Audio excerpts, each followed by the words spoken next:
नमस्कार दोस्तों, आपका स्वागत है हमारी अपनी YouTube चैनल एप्रॉक्स स्टोरी पर। आज हम आपके लिए एक दिलचस्प और प्रेरणादायक कहानी लेकर आए हैं। तो आइए चलते हैं कहानी की ओर। एक समय की बात है, एक छोटे से गांव में रामू नाम का एक कुम्हार रहता था। वह अपनी मेहनत और कारीगरी के लिए प्रसिद्ध था। उसकी कुम्हार गाड़ी से बनी बर्तन पूरे गांव में बिकते थे और लोग उसकी कला की सराहना करते थे। रामू एक ईमानदार और दयालु व्यक्ति था, लेकिन उसके पड़ोसी श्यामू बहुत ही झगड़ालू और स्वार्थी थे। श्यामू हमेशा रामू से जलता था। वह अक्सर रामू की कुम्हार गाड़ी की निंदा करता और कहता, ये बर्तन अच्छे नहीं हैं, लोग तुम्हारे बर्तनों को खरीदने में समय बर्बाद कर रहे हैं। रामू ने हमेशा उसकी बातों को नजरअंदाज किया और अपने काम में लगा रहा। एक दिन रामू ने एक नया डिजाइन बनाया और एक खास बर्तन तैयार किया। वह बर्तन बहुत सुंदर और अनोखा था। उसने सोचा कि इस बर्तन को गांव के मेले में बेचेगा। मेले के दिन रामू ने अपना बर्तन लेकर मेले में पहुंच गया। वहां उसे अपने बर्तनों की प्रशंसा मिली और लोग उसे खरीदने के लिए दौड़ पड़े। लेकिन श्यामू ने यह सब देखा और वह बर्दाश्त नहीं कर सका। उसने अपने बर्तनों को रामू के बर्तनों से कमतर साबित करने के लिए योजना बनाई। श्यामू ने सोचा, अगर मैं रामू के बर्तनों के बारे में कुछ बुरा कह दूंगा तो लोग उसे खरीदने से हिचकिचाएंगे।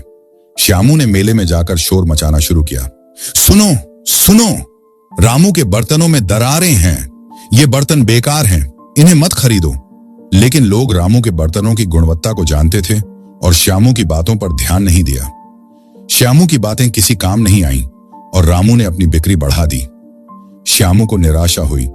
उसने एक और चाल चली।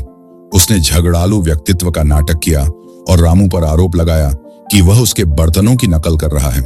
इस बार रामू ने धैर्य से जवाब दिया, श्यामू, हम दोनों ही कुम्हार हैं और हमें एक दूसरे का सम्मान करना चाहिए।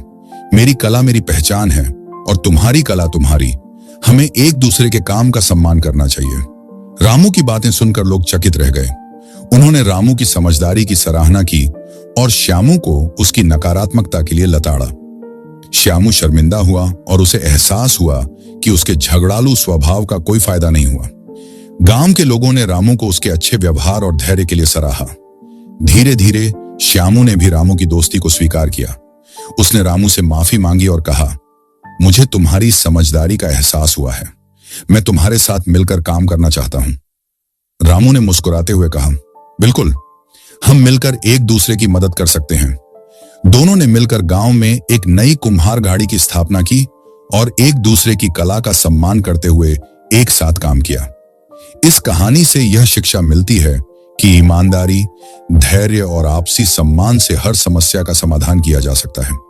झगड़ालू स्वभाव और नकारात्मकता से केवल तनाव और अव्यवस्था बढ़ती है, जबकि सहयोग और समझदारी से सुख और समृद्धि का मार्ग प्रशस्त होता है। तो दोस्तों, उम्मीद है आपको आज की यह कहानी पसंद आई होगी।